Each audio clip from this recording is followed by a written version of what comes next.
Story appears ordinary until you see the core side of it. And what you're looking for is a story behind the news. We bring it to you from Lagos, the commercial capital of Nigeria. Giving you all sides and political stories round the clock. Every detail from the start line to the final whistle. CoreTV News, expanding your view.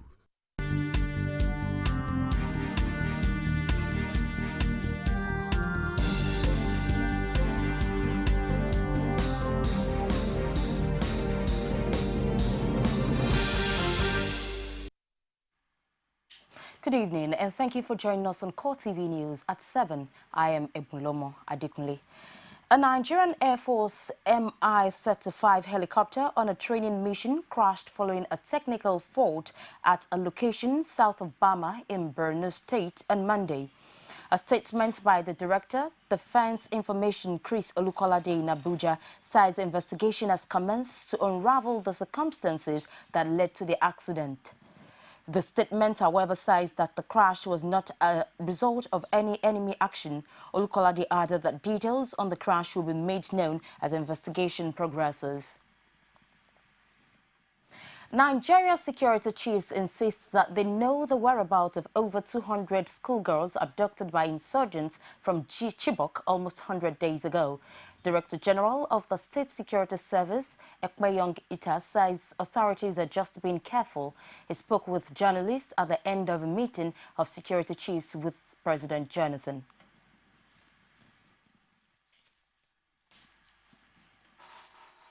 We'll bring you details of that later.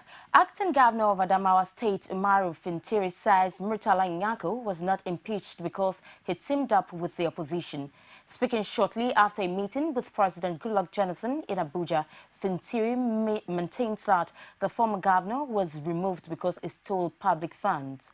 He absolved the presidency of blame but reaffirmed his stance that the People's Democratic Party is now in control of Adamawa State. Activists and lawyer Festus Keyamo says President Goodluck Jonathan should wade into what he describes as a comedy of legal errors in the Adamawa State crisis. In an open letter to the president, Keyamo argued that the State House of Assembly cannot declare the position of a deputy governor vacant. This, according to him, is because the purported resignation of Bala Ngelare is not in line with the Constitution unless received by the governor. Keyamo noted that since Ngelare was not indicted by the 7-man panel, he should have been sworn in to complete the tenure of the impeached governor. He also maintains that anyone who wins the election in October can only complete the unexpired tenure of Murtala Nyako. Members of the Ebonyi State House of Assembly have impeached the Speaker of the State House of Assembly, Chukwuma Nwazunku. 18 out of the 24 members of the House allegedly voted for the Speaker's impeachment. The members, however, lifted the impeachments of 3 members of the House on suspension before carrying out the impeachment. The 3 members are Frank Onwe, Eni Uduma Chime, and Deputy Speaker Blaise Orji. The motion for the Speaker's impeachment was moved by Frank Onwe and was seconded by the Minority Leader, Engi C. Engi. Thereafter, Eni Nduma Chima, representing Afikpo Southwest, moved the motion for election of Helen Onwa-Obasi, representing Abakaliki South State Constituency. The motion was seconded by Jerry Obasi. After losing 2 states within a spate of 1 month, Nigeria's largest opposition party, the All Progressives Congress, faces the risk of losing more ground to the People's Democratic Party in coming weeks. But APC leaders say they are prepared for the challenge ahead. The opposition party is also putting Nigerians on notice over what it says are ominous signs ahead of the 2015 elections. From the height of a successful national convention to a double loss of states, APC is in mourning. All this happened within 2 months of frenzied political activities. But the opposition party is not prepared to lick its wounds. It has come out fighting. Party leaders are talking tough on alleged impunity. That excessive political greed will always have its consequences. Any student of Nigeria's contemporary history will realize what acts of impunity and desperation to win elections at all costs did to the country in 1965, in 1983, and in 1993, just to mention a few. Elections will come and go, but this country, Nigeria, must stay. And what we are concerned about now, it's all about the election. That's all it's all about. Because when you look at some of these issues, I've been an executive before. You talk about extraordinary item, committed 5 years, all of a sudden now, you want to go for impeachment? There's no president from the time of Obasanjo to date, including president or any governor. If you want to talk about extraordinary items, there will not be extraordinary. We have 5 months to election now. Please, I think for the interest of this country, those who are telling the president that is the way forward, let everyone go and test their popularity. But they are also mindful of what they see as threats to democracy. And Nigerians are looking forward to a fair competition. It's quite clear that 2015 will be a bloody futility. There's no point going into it if the troops who are being misused and abused today for partisan political gain are going to be here by 2015 doing the same. There is no point going to an election. And that's what we expect Nigerians to watch out for. Nigerians will have to decide if they want to continue with this atmosphere of impunity, with this attitude where there's no respect for the rule of law, where there's no respect for even the rule of morality, where wrong is done openly and blatantly, and those who have power to say don't do the wrong thing will turn a blind eye to people doing the wrong thing or encourage people to do the wrong thing because they think that they are benefiting from those who are doing the wrong thing. In the midst of all this, the leadership of the ruling party has been holding closed-door strategy sessions. When I came in, there was a period that PDP had up to 29 governors. Of course, in the last 2011, we still had up to 25 governors. And then, of course, some governors tried to decamp and go to other political parties. Of course, they are at liberty to do so. This is democracy. But we are gaining more. Now we have at least 19 governors with the coming of Ekiti State. And we also have 3 other deputy governors who are still with us. The deputy governor of Sokoto State, that of Adamawa, and also that of Nasarawa. And of course, that brings our number to about 22. So if we shoot for 28, it's not too bad. For now, it's back to the drawing board for the APC, having suffered more setbacks than successes in recent times. And from all indications, the stake can only get higher in the run-up to the 2015 general elections. The People's Democratic Party says President Goodluck Jonathan should be left out of the ongoing crisis rocking the ranks of some governors elected on the platform of the All Progressives Congress. It listed the impeachment of the former governor of Adamawa State, Murtala Nyako, and the plan to also sack the governor of Nasarawa State, Tanko Almakura, as examples of such states having problems. The national chairman of the All Progressives Congress, John Odigioyegu, has accused both the PDP and the presidency of bribing the lawmakers in Adamawa to impeach Nyako. The APC said each lawmaker in the state got $300,000 to sack the governor, while in Nasarawa, each lawmaker was said to have been given 75 million naira each to remove Almakura. While debunking the allegations, the PDP said bad governance was responsible for the woes that befell Nyako, and the one it said was on the way for Almakura, elected on the platform of the APC. National Auditor of the ruling party and its National Publicity Secretary, Adewale Adeyanju and Olisa Metu, stated this in separate statements in Abuja. Metu said it was unfortunate that the APC that claimed to champion the rights of the people to choice of leadership is the same party turning against the constitutionally guaranteed right of the people to withdraw legitimacy through impeachment and recall. He advised the APC to look inwards and find answers to its alleged woes and leave the PDP out of it. A member of the Oyo State House of Assembly, Murphy Adigun Ahmed, says the House has never planned to impeach Governor Abiola Ajimobi. Adigun Ahmed says the clarification is necessary to correct an impression making rounds that the House was planning to move a motion to impeach the governor. He added that the Assembly is rather focusing on its constitutional mandate of making laws to develop the state. The Vice President, Nigeria Labour Congress, Issa Aremu, has warned that incessant impeachments and impeachment threats against some governors could be detrimental to Nigeria's democracy. Aremu urged politicians to tread with caution in impeaching governors as a contest or a show of political power. He noted that some governors are being threatened with impeachment by another party having majority members in the state houses of assembly and trying to use such as clout to remove the governors. He added that to sustain the nation's democracy, the sanctity of tenure of elected political office holders should be ensured, saying the nation's constitution stated clearly that an elected governor has the mandate to be in office for 4 years, after which an election follows to either vote him out or re-elect him. According to him, the most worrisome of the impeachment saga is that of the Nasarawa State Governor, Umaru Al-Makura of the All Progressives Congress. He stated that the impeachment threats became rife just as the time President Goodluck Jonathan visited the state. He warned against giving an impression that Jonathan is using his office to torment a governor in an opposition state. He argued that an unwanted or non-performing governor should be allowed to be voted out by the electorate.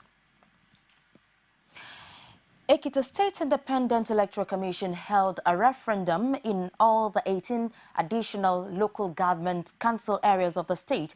The referendum is a fallout of agitations that followed the creation of additional council areas. The conduct, which had an impressive turnout, was peaceful in most of the communities visited by CoreTV News. Rashid has more.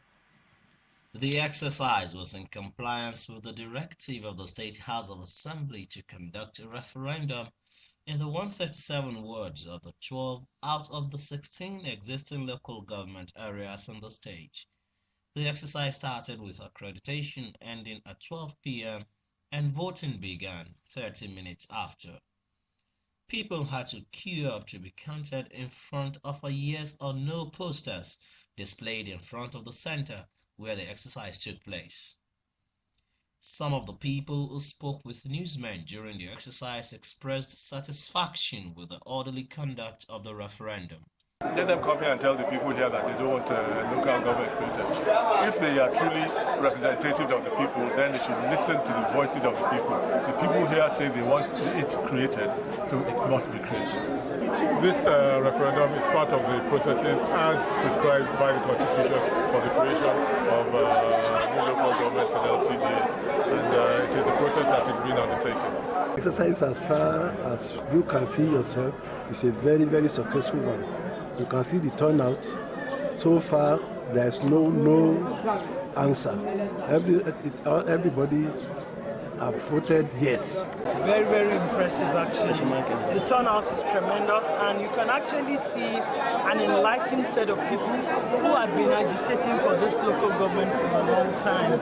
Anytime the Oba of this town called us to a meeting, the first thing on the agenda always is how we would have our own local development council area and ultimately a local government area. The exercise is one that our people have been yearning to see, and it has come and gone. The exercise, like you have seen, you have gone around the state. It became a very successful one because of the desire of our people to get government down to the grassroots. Speaking with journalists after the exercise, the state chairperson of SIEC, Abosede Adelusi, and a commissioner, Benga Agbono, said the exercise was a huge success in the areas they visited. They said the result will be collated and sent back to the State House of Assembly for the final decision. People turned out and they voted and they cooperated very, very well. Except at some area in Ekoli, then at Elisha, people did not vote. So those are the only 3 areas where people didn't come out to vote. It has been concluded now. The electoral officers from each of the local government areas, we collate the results. If there are people who are saying no, if there are people who are saying yes, they will collate the results. We collate the entire result today. So by Monday or Tuesday, we send to the House of Assembly. Meanwhile, people did not vote in some areas such as Ilasa, Ibole, and Osi Ekiti, as the PDP leadership in Ekiti State described the referendum as null and void and an exercise in futility. Rashid, CoreTV News, Ado Ekiti. Following the contention on the derivation formula for oil-producing states by the National Conference, the Secretary, Joint Action Front, Abiodun Aremu, has accused the present leadership of being driven by a philosophy that encourages selfish exploitation of resources at the expense of the masses. So every Nigerian must begin to develop a consciousness that is opposed to ethnicity, opposed to religious division, opposed to all those predominant interests. There is no way you can ever move forward from that. The world today is interdependent. The world today is multinational. The world today is multi-people. And to that extent, you must have that psychology of a multi-people, a united interest. You see, in terms of what the government in that society is able to provide the people of that society. Abiodun added that the spirit of oneness and patriotism will help eliminate stagnation in the country. You're watching CoreTV News at 7. We'll take a break and we'll be back with more reports. Do not go away. CoreTV News now provide a platform for live coverage of political rallies and electioneering campaign from anywhere in Nigeria. Political news stories, political editorial reviews, political discussions, personality profile, People's Parliament from the National, State and Local Government Assembly. Contact us now on 0803-471-8550 or 0803-724-9733. 01453-3407. Our 24-hour news station. CoreTV News presents a platform with presence in over 30 states of the Federation. The show to be had. For live coverage of events, we have the capacity to deliver from anywhere in Nigeria and beyond.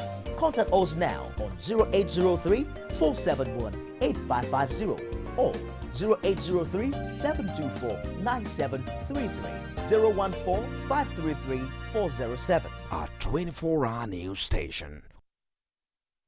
Thank you for being there.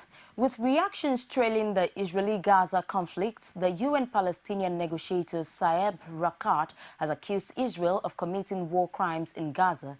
Israel's Operation Protective Edge, which commenced on July 8, has left the death tolls rising on both Israeli and Gaza sides. Netanyahu is not waging a war against Hamas or Gaza. He's waging a war against the Palestinian people, against the Palestinian reconciliation, against the Palestinian national project, against the two-state solution. That is the truth. So the first point on the agenda now is to have the Israeli aggression stopped. After the massacre of Shuja'iyya, Gaza is the most densely populated area on earth.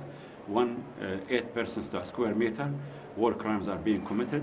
The balance here is what we need to see is a ceasefire, an immediate stoppage of the Israeli aggression, and at the same time, everyone should know that the day after cannot continue with Gaza under siege. The siege must be lifted, and the passages must be open, and the prisoners must be released. Thank you very much. Are not conditions, as some people try to portray it. These are commitments that Israel must honor. It's enough 7 years of siege. It's enough to use the medical supplies, food supplies, water supplies, electricity supplies as swords against 1.8 million Palestinians living in the Gaza Strip, which is made as a big present. The sandy soil, short rainy season, cheap land and abundant labor makes Ethiopia an ideal wine growing territory. The government is hoping that wine can also boost the country's image abroad to attract more foreign investment. The report. But this isn't France. It's Ethiopia, just 100 miles south of the capital, Addis Ababa. French beverage giant Castle bottled its first batch of Ethiopian wine this year. Our target is really to propose this wine to the Ethiopian people and with good quality, good price, and so on. Castle aims to sell half this year's production of 1.2 million bottles to the domestic market and half to Ethiopians living abroad. But the government also hopes wine can boost its image abroad as it aims to attract more foreign investment and boost an economy that's already growing at up to 11% among the highest rates in Africa. We have a vision. Ethiopia will have a hub for light industries, for labor-intensive light industries in Africa. The sandy soil, short rainy season, cheap land and abundant labor make Ethiopia ideal wine-grown territory. And there have been some surprise buyers, including a Chinese businessman who snapped up 24,000 bottles.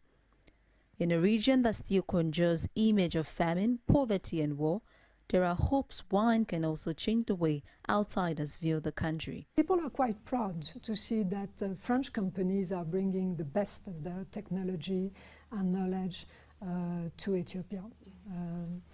So I really think the image of Ethiopia is changing very much.